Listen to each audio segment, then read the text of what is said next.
Hello everyone, welcome to my channel K P success zone. दोस्तों, बिहार में स्वतंत्रता संग्राम के प्रमुख सेनानी के बारे में पढ़ रहे थे और पिछले वीडियो में हमने कुछ वीर कुंवर सिंह के बारे में पढ़े थे। साथ ही दोस्तों विलायत अली और मौलाना मजरूल हक के बारे में हम पढ़ चुके थे। ठीक है, आज के वीडियो में हम डॉक्टर राजेंद्र प्रसाद के बारे में पढ़ेंगे। साथ ही श्री कृष्ण सिंह, अनुग्रह नारायण सिंह के बारे में पढ़ेंगे। बाकी बैकग्राउंड में म्यूजिक तो आप सुन ही रहे होंगे, शादी का मौसम है और वीडियो बनाना ये लोग कठिन कर दे रहा है, लेकिन चलिए बैकग्राउंड म्यूजिक के साथ आनंद लीजिए क्लास का। तो आज के वीडियो में हम डॉक्टर राजेंद्र प्रसाद के बारे में पढ़ेंगे।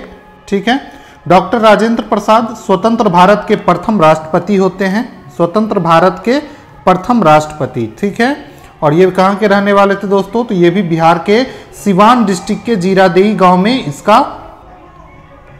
सिवान डिस्ट्रिक्ट के जीरादेई गांव में इनका जन्म हुआ था। ठीक है, तो अगर पूछे इनका जन्म कहाँ हुआ था तो सिवान डिस्ट्रिक्ट के जीरादेई नामक गांव में। ठीक है, चलिए उसके बाद 1906 ईस्वी में बंग भंग आंदोलन से प्रभावित होकर बिहारी छात्र सम्मेलन में प्रथम अधिवेशन को अपने नेतृत्व में आयोजित करते हैं। सबसे पहले बंग भंग आंदोलन से वो प्रभावित हो जाते हैं और बिहार छात्र सम्मेलन के प्रथम अधिवेशन का अपने नेतृत्व में आयोजन करते हैं पटना में। ठीक है, बंग भंग आंदोलन आपको बता दें कि बंगाल विभाजन को लेकर आंदोलन हो रहा था।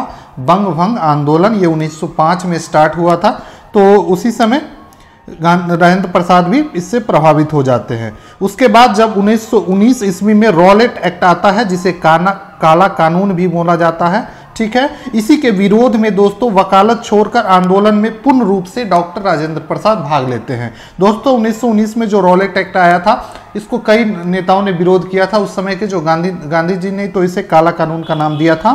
ठीक है, इसमें दोस्तों बिना किसी वारंट के गिरफ्तारी हो जाता था डायरेक्ट, और इसलिए इसे काला कानून बोला जाता था। ठीक है, तो इसको याद रखिएगा। साथ ही डायरेक्ट ये भी याद रखिएगा कि रॉलेट एक्ट कब आया था, तो 1919 ईस्वी में रॉलेट एक्ट आया था। ठीक है, ये क्वेश्चन भी पूछा जाता है।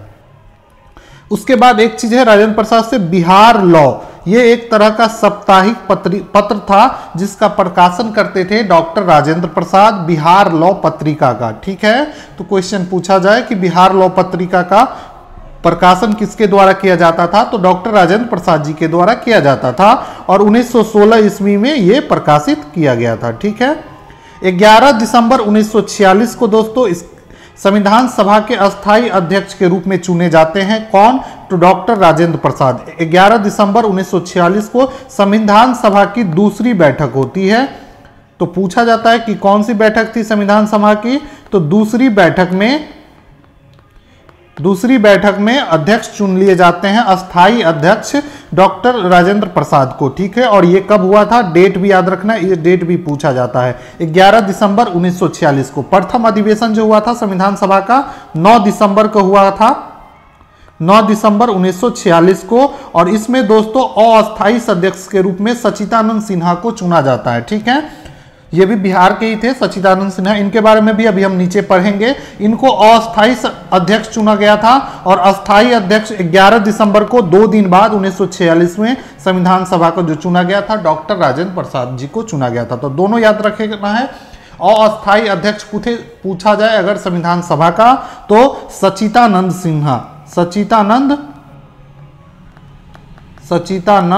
सिन्हा लिखना है, और अगर पूछा जाए अस्थायी अध्यक्ष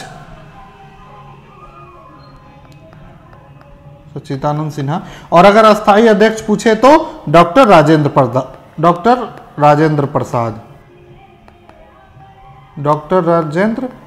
प्रसाद। ठीक है, चलिए भारतीय राष्ट्रीय कांग्रेस के 3 बार अध्यक्ष रहे। तो अगर पूछा जाए तो डॉक्टर राजेंद्र प्रसाद भारतीय राष्ट्रीय कांग्रेस के कितनी बार अध्यक्ष रहे, तो 3 बार। ठीक है, सबसे पहले 1934 ईस्वी में मुंबई में जो अधिवेशन हुआ था कांग्रेस का, उसमें पहली बार डॉक्टर राजेंद्र प्रसाद अध्यक्ष बनते हैं।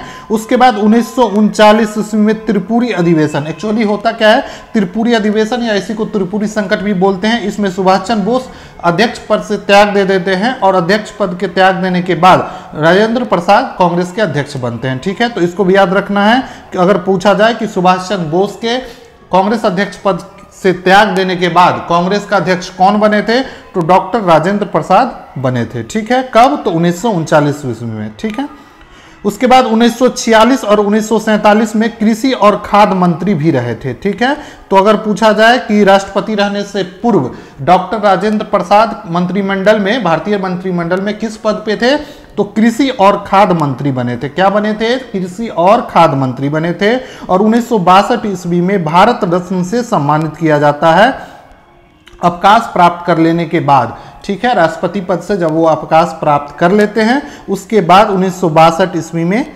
इन्हें क्या मिलता है, तो भारत रत्न से सम्मानित किया जाता है, जो कि भारत का सबसे सर्वोच्च सम्मान है। ठीक है, तो इतना था आपको डॉक्टर राजेंद्र प्रसाद जी से। तो आई होप आप लोग को डॉक्टर राजेंद्र प्रसाद जी के बारे में क्लियर हो गया होगा। अगला जो हम लोग पढ़ेंगे डॉक्टर सच्चिदानंद सिन्हा के बारे में। इनका भी जन्म दोस्तों 1871 में आरा में हुआ था। ये भी बिहार के ही रहने वाले थे, आरा में इनका जन्म हुआ था। ठीक है, उसके बाद बिहार पृथक आंदोलन के संस्थापक थे। तो डॉक्टर सच्चिदानंद सिन्हा जो है बिहार पृथक आंदोलन के संस्थापक थे। आपको बता दें कि पहले बिहार, बंगाल और उड़ीसा तीनों एक साथ एक प्रांत हुआ करता था। सबसे पहले 1922 ईस्वी में, अरे यार क्या हो वो, 1922 ईस्वी में दोस्तों सबसे पहले बिहार पृथक होता है बंगाल से, और उस समय जो बिहार बनता है वो बिहार और प्लस उड़ीसा दोनों मिलके बनता है। ठीक है, उसके बाद दोस्तों 1936 ईस्वी में बिहार अलग हो जाता है। किससे? तो उड़ीसा से अलग होता है, उड़ीसा से बिहार अलग होता है। तो ये क्वेश्चन पूछा जाता है। ठीक है, और 22 मार्च को हम लोग क्या मनाते हैं? बिहार दिवस मनाते हैं। ठीक है, बिहार दिवस मनाते हैं। तो ये सारा चीज़ भी आपको क्लियर होना चाहिए, पूछा जाता है एग्जाम में। 22 मार्च को बिहार दिवस मनाए जाते हैं। 1922 में जो अलग हुआ था बिहार, वो उड़ीसा दोनों साथ में था उस समय, और 36 में उड़ीसा से बिहार अलग बनता है। ठीक है, बिहार और उड़ीसा सरकार का प्रथम वित्त मंत्री, बिहार और उड़ीसा राज्य का प्रथम वित्त मंत्री कौन बनता है? तो डॉक्टर सच्चिदानंद सिन्हा। ठीक है, चलिए इसको डू नॉट फ्लाइट मोड में डाल दें। चलिए, तो बिहार और उड़ीसा राज्य सरकार का प्रथम वित्त मंत्री बनते हैं कौन? तो डॉक्टर सच्चिदानंद सिन्हा, बिहार और उड़ीसा राज्य के प्रथम वित्त मंत्री। उसके बाद है दोस्तों बिहार विधानसभा का प्रथम भारतीय अध्यक्ष। बिहार विधानसभा का अगर पूछे प्रथम भारतीय अध्यक्ष कौन था, तो वो हो जाते हैं डॉक्टर सच्चिदानंद सिन्हा। ठीक है, बिहार विधानसभा का प्रथम, क्या हो गया आज, प्रथम भारतीय अध्यक्ष बने थे डॉक्टर सच्चिदानंद सिन्हा। ठीक है, उसके बाद दोस्तों अभी बताएं 9 दिसंबर 1946 को जब संविधान सभा की प्रथम बैठक होती है। ठीक है, यह संविधान सभा का फर्स्ट बैठक था, तो इसको भी याद रखना है, ये पहली बैठक था। और पहले बैठक में जो अस्थायी अध्यक्ष बनते हैं वो सच्चिदानंद सिन्हा को बनाया जाता है। तो पूछा जाए संविधान सभा के अस्थायी सदस्य, तो हम बोलेंगे क्या? सच्चिदानंद सिन्हा। और अगर पूछे अस्थायी सदस्य तो डॉक्टर राजेंद्र प्रसाद। ठीक है, अस्थायी कब बने थे? तो 9 दिसंबर को 1946 में, और 11 दिसंबर को राजेंद्र प्रसाद को अस्थायी सदस्य बना दिया जाता है। ठीक है, उसके बाद governor of lords, governor of lords के सदस्य बनने वाले तथा प्रीवी काउंसिल हेतु सदस्यता प्राप्त करने वाले ये प्रथम भारतीय थे। तो डॉक्टर सच्चिदानंद सिन्हा जो थे दोस्तों, वो गवर्नर ऑफ लॉर्ड्स के सदस्य बनने वाले और प्रीवी काउंसिल हेतु सदस्यता प्राप्त करने वाले प्रथम व्यक्ति थे। ठीक है, तो इसको भी याद रखना है, प्रीवी काउंसिल और गवर्नर ऑफ लॉर्ड्स दोनों की सदस्यता प्राप्त करने वाले पहले व्यक्ति कौन थे? तो डॉक्टर सच्चिदानंद सिन्हा। ठीक है, तो ये सारा चीज था डॉक्टर सच्चिदानंद सिन्हा के बारे में। सबसे ज्यादा जो पूछा जाता है ये अस्थायी सदस्य के बारे में पूछा जाता है, और इसका डेट भी पूछा जाता है, क्योंकि संविधान सभा की पहली बैठक हुई थी। तो ये दोनों आपको बिल्कुल याद रखना चाहिए। ठीक है, उसके बाद है दोस्तों अनुग्रह नारायण सिंह। अनुग्रह नारायण सिंह, इसे बिहार विभूति के नाम से भी प्रसिद्ध है। ठीक है, अनुग्रह नारायण सिंह बिहार विभूति के नाम से प्रसिद्ध है। 1930 ईस्वी में नमक आंदोलन एवं 1942 ईस्वी में भारत छोड़ो आंदोलन के दौरान दोस्तों इन्होंने बिहार में महत्वपूर्ण भूमिका निभाई थी।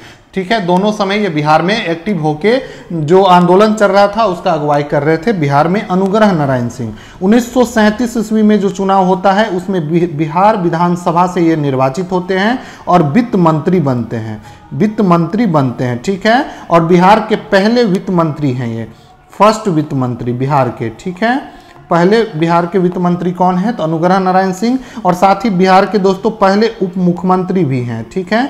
तो पहले उप मुख्यमंत्री और वित्त मंत्री दोनों कौन है, तो अनुग्रह नारायण सिंह है, ठीक है। और करंट में उप मुख्यमंत्री कौन है, आप लोग जानते ही हैं, तेजस्वी यादव, ठीक है। और वित्त मंत्री कौन है करंट में, जल्दी से कमेंट करके बताइएगा आप लोग कि अभी जो करंट में वित्त मंत्री कौन है, वित्त मंत्री कौन है बिहार के, ठीक है। चलिए आप लोग कमेंट में बताइए कि बिहार के वित्त मंत्री कौन है। अगला है दोस्तों डॉक्टर श्री कृष्ण सिंह। डॉक्टर श्री कृष्ण सिंह ये 1916 ईस्वी में बिहार में होम रूल आंदोलन का नेतृत्व करते हैं, ठीक है। तो पूछा जाए कि बिहार में होम रूल आंदोलन का नेतृत्व कौन किए थे, तो श्री कृष्ण सिंह के द्वारा होम रूल आंदोलन का नेतृत्व किया गया था। उसके बाद 1937 ईस्वी में केंद्रीय असेंबली और बिहार असेंबली दोनों के ये सदस्य चुने जाते हैं, और 1937 में बिहार राज्य के प्रधानमंत्री, चूंकि उस समय मुख्यमंत्री को प्रधानमंत्री ही बोला जाता था, मुख्यमंत्री नाम का कोई पद नहीं था, तो उस समय बिहार के 1937 में बिहार राज्य के प्रथम प्रधानमंत्री बनते हैं श्री कृष्ण सिंह, ठीक है।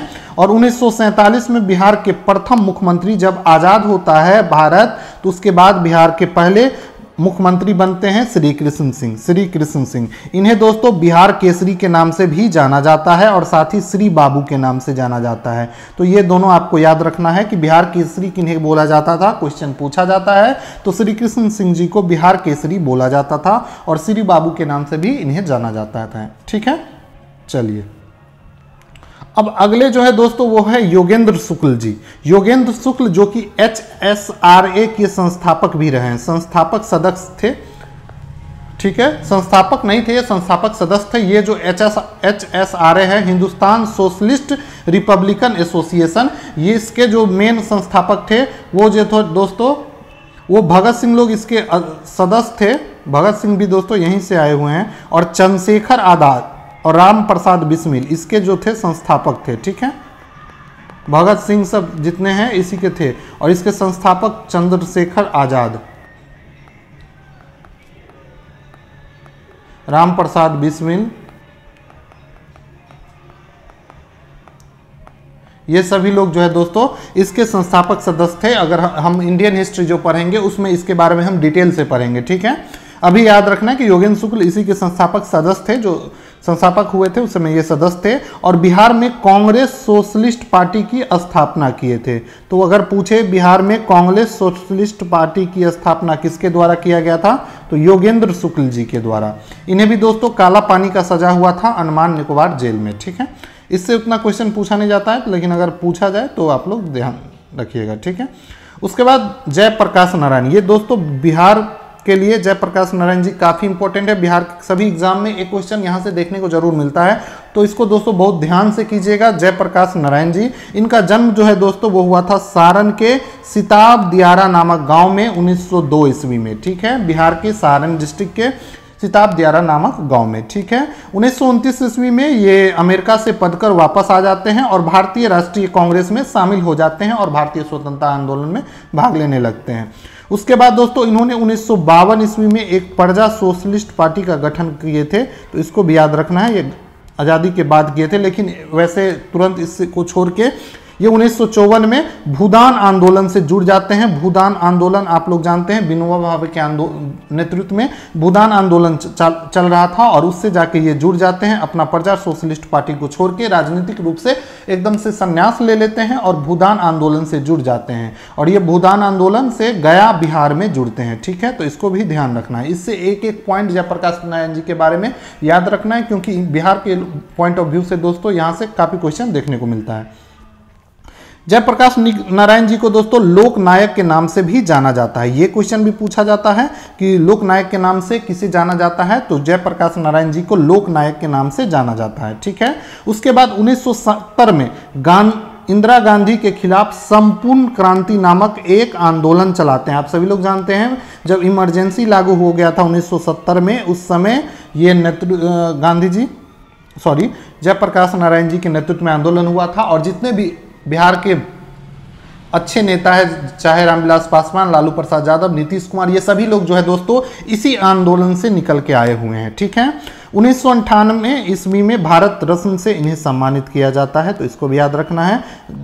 इन्हें भारत रत्न से कब सम्मानित किया गया था? तो 1998 ईस्वी में जाकर भारत रत्न से सम्मानित किया गया था।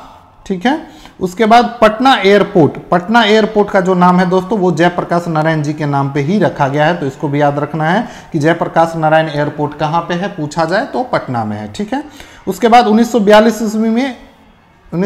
ईस्वी में हजारीबाग जेल में इनको रखा जाता है।